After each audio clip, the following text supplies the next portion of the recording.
Well, if you would find the Gospel of Matthew, the 5th chapter, we're continuing on through the Sermon on the Mount. And we come to, frankly, a really difficult part. In fact, if I had my way and if it really wasn't what I thought God wanted us to do, I'd just skip this passage and go someplace else altogether. But the bottom line is Jesus thought it was pretty important, and so He included it in the Sermon on the Mount, and consequently we need to talk about it as well. It is a section in which He begins by talking about the law, the Old Testament law. And then He's going to sort of update the law, and in doing so, He's going to take 6 different illustrations of things that are a part of the Old Testament law, and He's going to give them sort of new meaning.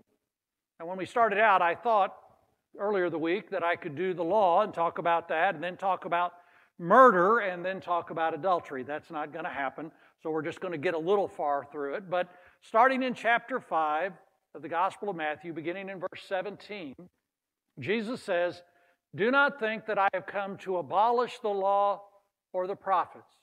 I have not come to abolish them, but to fulfill them." So let's stop a second and talk about the law and the prophets. In Jesus' day, when they talked about what we know as the Old Testament, they called it the law and the prophets. When they said law, that was the first 5 books of the Old Testament. The law of Moses. The word for law in Hebrew is Torah, so you've probably heard that's the Torah. You may have heard the Pentateuch. Pentateuch is a Greek word that means penta, 5 scrolls.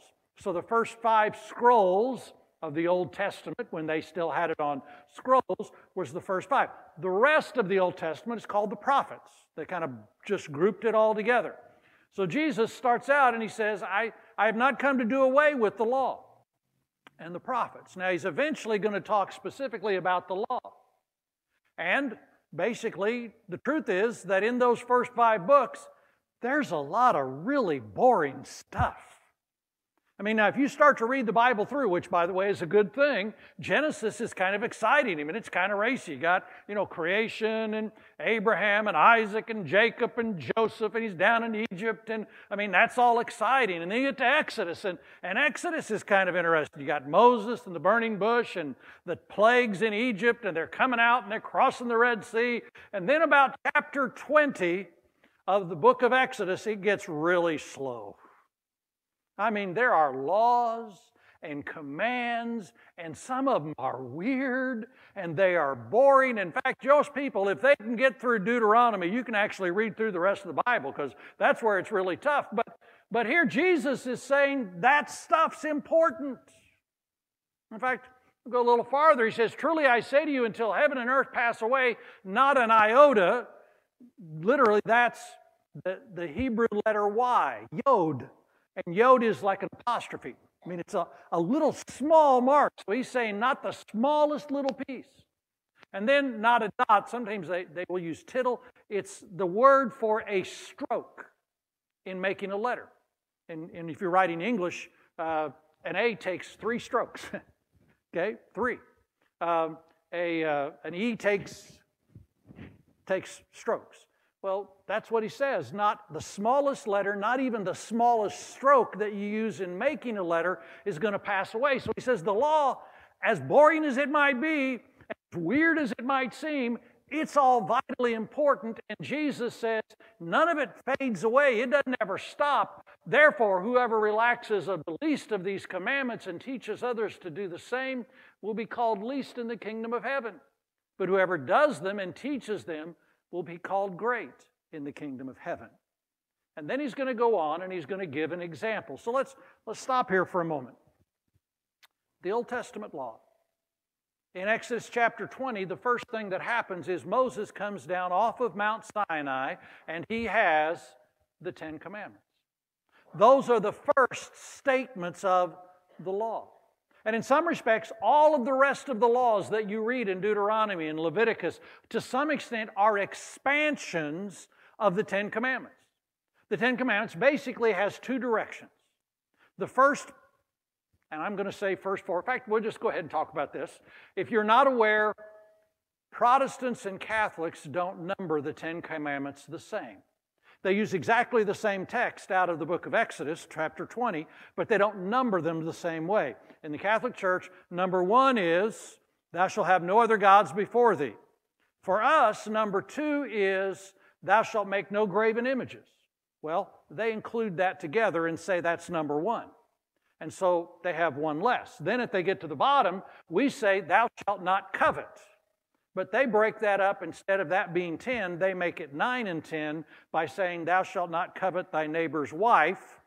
And then number 2, thou shalt not covet thy neighbor's possession. So they have different numbers.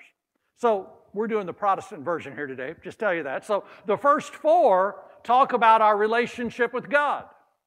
They talk about no other gods before me.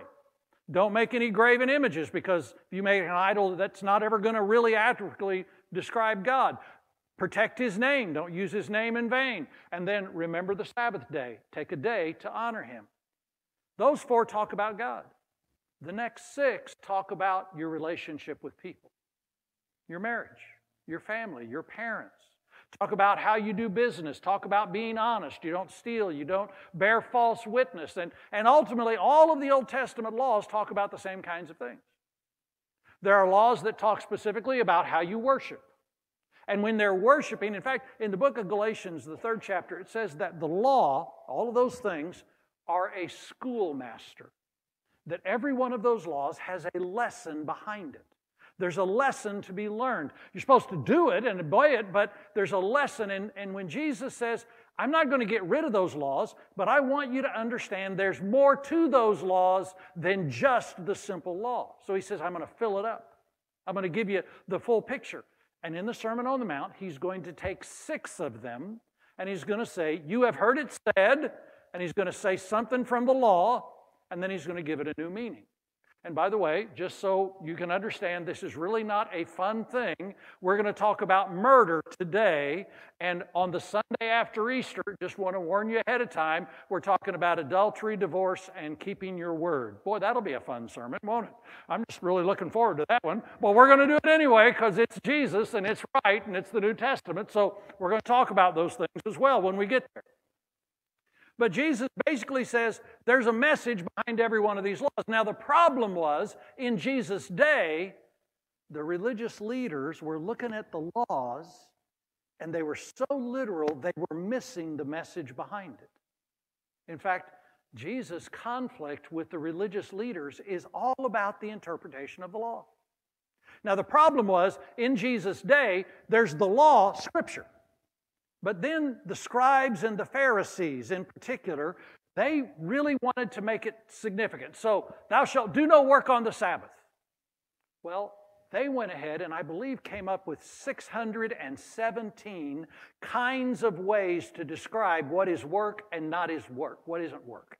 In fact, there were silly things like if you're a tailor and you drop a needle and it goes into your shirt, your clothes, and you walk with it, then that's work because you've carried your tools. I'm telling you, it's dumb. The one that really was big was you could give medical help in an emergency on the Sabbath, but you couldn't do anything serious. Well, Jesus healed people on the Sabbath, and they got all bent out of shape because they were so literal, they were missing the bigger picture. Well, that's what Jesus in this whole section is going to say. You've heard it said, and this is true, but it really means more than that. And so that's kind of where He's doing. There's a lesson to be learned. And so if you're brave enough to read Deuteronomy, if you're brave enough to read Leviticus, you understand that every one of those laws about worship has a lesson to teach about God and the nature of God. And all those laws about family are teaching us about the nature of family. And there are laws about health, all the kosher laws, the things you should eat, the things you shouldn't eat. If you got a spot and you're not sure it's leprosy, here's what you need to do. And I mean, there's all kinds of laws that are all designed for the health of the people of God. There are justice laws. I mean, just how do you resolve conflict? If you borrow a guy's ox and it dies, what are you supposed to do? I don't know if that's the same thing as borrowing a man's tools. I don't know, or whatever it is. But there are all these laws about justice and about, bottom line is, God says to the children of Israel, they've been slaves in Egypt, they're coming out, and He says, all right, here's what society should look like. Here's the way people ought to relate to God, and here's the way people ought to treat each other and relate to each other, and that's what the laws are all about. And so Jesus begins, and he gives us first an example. You have heard it said that it was said to those of old, you shall not murder, and whoever murders will be liable to judgment. But I say to you that everyone who is angry with his brother will be liable to judgment. And whoever insults, says raka, is what the way some versions say it, says raka to his brother will be liable to the council. And whoever says you fool will be liable to the fires of hell. So if you are offering your gift at the altar and there remember that your brother has something against you, leave your gift there before the altar and go. First be reconciled to your brother, and then come and offer your gift.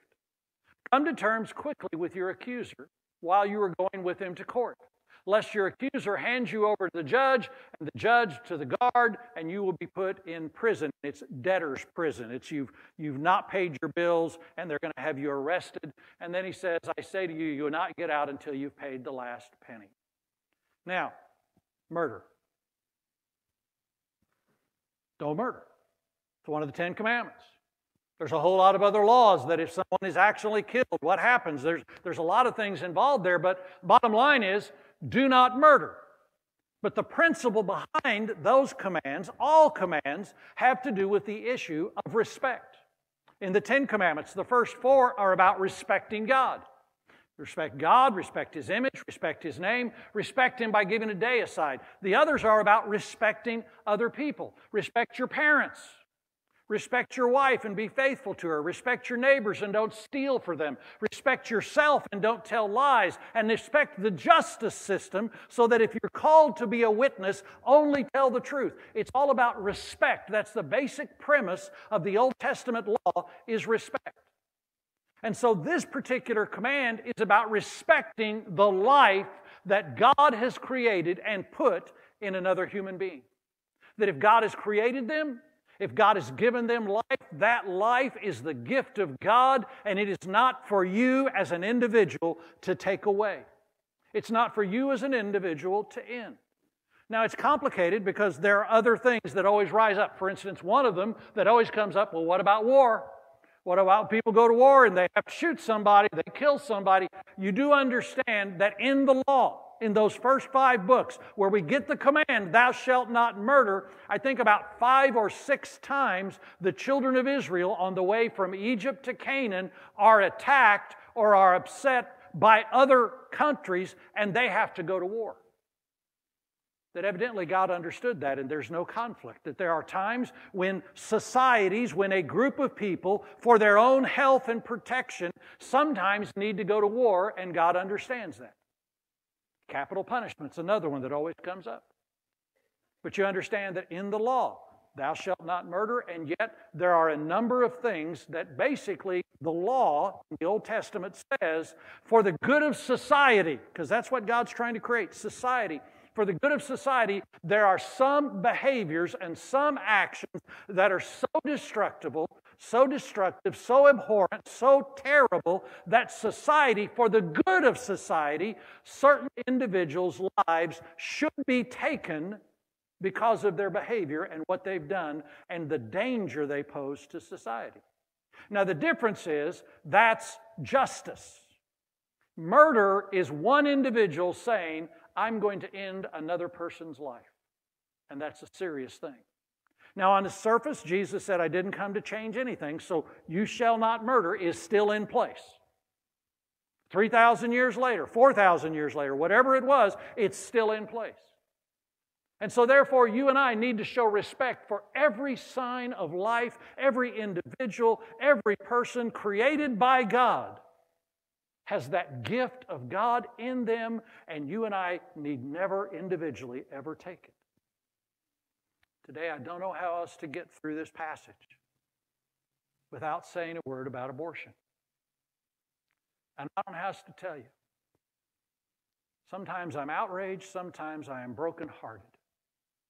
Sometimes I don't even know how to know how to feel. When I see what's happening in our country, when I see what's happening in our own state.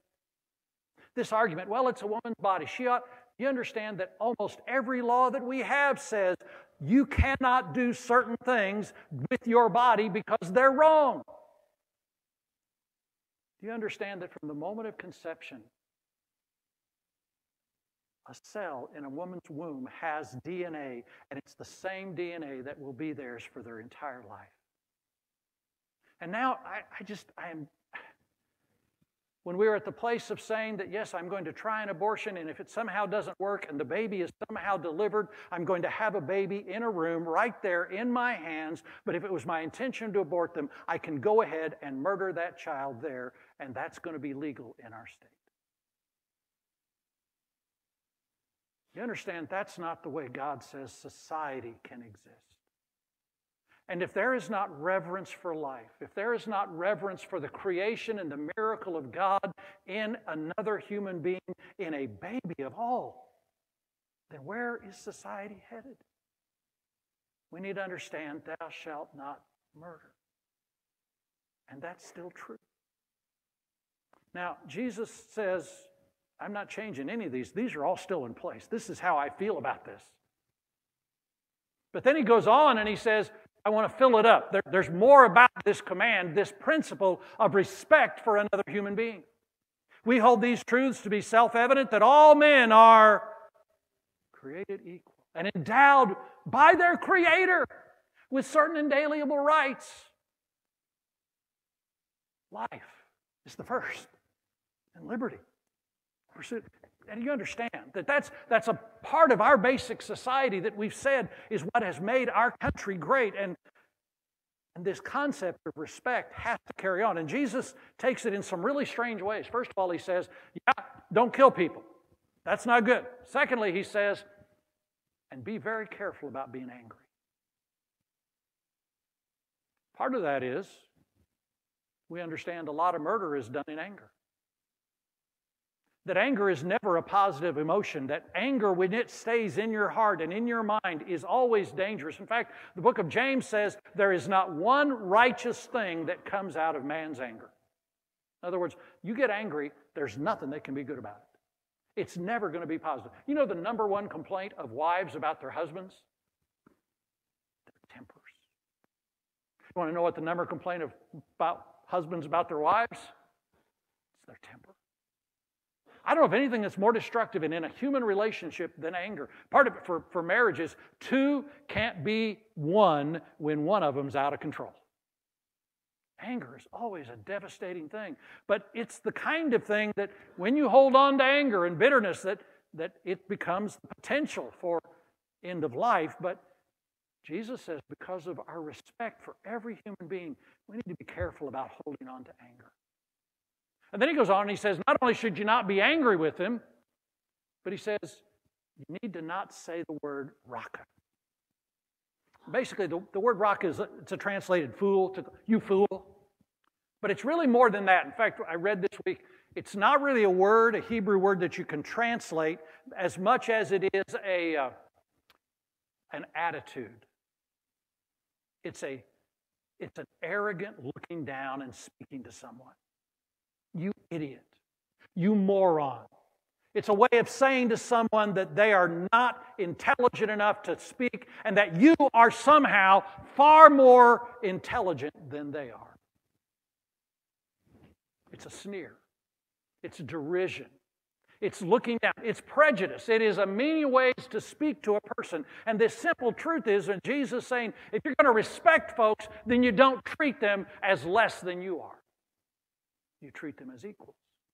Now, you may not agree about everything, and you may have differences, and they may have even done things that you know God says is wrong, but there is a danger in you and I ever speaking down to people because it's the pride of thinking we're better, but it's showing disrespect from someone that God has created. Then he goes another step. And he says, be careful about being angry with other people. Be careful about ever speaking down to them in a derisive and derogatory way. And then be careful, and the other one is the word moros, and it has to do with attacking their character. slandering them. And slander can be true or not true. It's malicious. It just hurts people. To attack someone's character, to spread gossip, to say things about people that put them in inappropriate ways. And it says, and don't be doing that. And actually, it's kind of saying that's the worst of all, the attacking of someone's character. Let me just say this. I pray for our president. And I like almost all of the policies that he does. I agree with a ton of them. I wish he wouldn't talk about people the way he does. And I wish the people talking about him wouldn't say the things about him the way they say. And I wish that in our public discourse in our country, that people could talk about people without attacking character, without slandering, without looking down upon them. And I understand that's a part of the world we live in, but that's not Christian speech. And there ought to be a point at which some of us, at least, whether I can control what goes on this channel or on that channel or this radio or that radio or in whichever news broadcast, I wish I could at least control what's happening at the coffee table I'm sitting at or with the conversations that I have. And I may not be able to control everybody else's mouth, but I can control mine. And you understand, Jesus says, don't take somebody's life. And he also says, don't take somebody's dignity and don't take somebody's reputation, and be careful about using anger in your heart when you speak about another human being created by God. Is this a fun sermon so far? I don't know about that. But you understand, that's what Jesus says. And he starts with, you've heard it said, but I'm telling you, it means more than that. And Jesus' conflict with the people of his day is they just wanted to deal with the letter of the law. And Jesus said the spirit of the law is so much bigger. And then he goes on and he kind of emphasizes this. And he says, for instance, let me tell you, if you don't speak about other people, if you have this anger heart, if you're this way, if you don't respect other people, understand that will affect your relationship with God. And so he says, you come to the altar, you're ready to give your gift. And you suddenly realize there's this issue between you and another person of disrespect. And God says, go get that solved and then come and offer your gift. I've often wondered, we're passing the offering plate on Sunday morning and it comes down your pew and you're just right there ready to put your offering in, and all of a sudden you realize, oh yeah, if I got somebody, God would say, hold on to your offering until next week. That's how important it is for him. And then it's kind of a what goes around comes around thing. Basically, it's if this is the kind of person you are, you're speaking down to people, you're rude, you're basically a jerk in all of your relationships, and all of a sudden you're in court, you're going to probably get hung. They're going to send you to jail. In other words, if you treat everybody else this way, if you talk down to people, if you treat people disrespectfully, if that's the way you act, guess what? Someday it's going to come back and it's going to haunt you. That if you're not gracious with other people, someday you're going to be in a place where you're in court and nobody's going to be gracious with you. Well, Jesus says to respect each other. And if you really want to put it together, you got those things about respecting God and those commandments about how you get along with people. You remember when Jesus was later on asked the question, so what's the greatest commandment? Well, what's the greatest commandment? And they were just asking him because they wanted to trick him and try and get some sort of argument about the law. And you remember what Jesus said? Love the Lord your God with all your heart and all your soul and all your strength and all your mind. That's the first commandment. And the second is love your neighbor as yourself. And then he said, on those two hang all the law and the prophets. So pretty much everything in the law, try and read it sometime. There's some good stuff in there. There's some battles. There's some other things that go on. There's some neat miracles. But in the midst of all of those laws, there's the command that says, love the Lord and make sure you respect and honor him. But bring that same respect and honor to every single person that you meet. And that's the law. Well, we have other things that we'll get to in the weeks to come. But respect for life and respect for every human being is a part of the Christian principle. So today we're going to stand and we're going to sing. There may be other commitments. I think we probably had enough money. We could baptize next week if you need to make that commitment. It'll be good. We'll find it. We'll fill the baptistry. There may be other decisions you need to make, but let's stand and let's sing.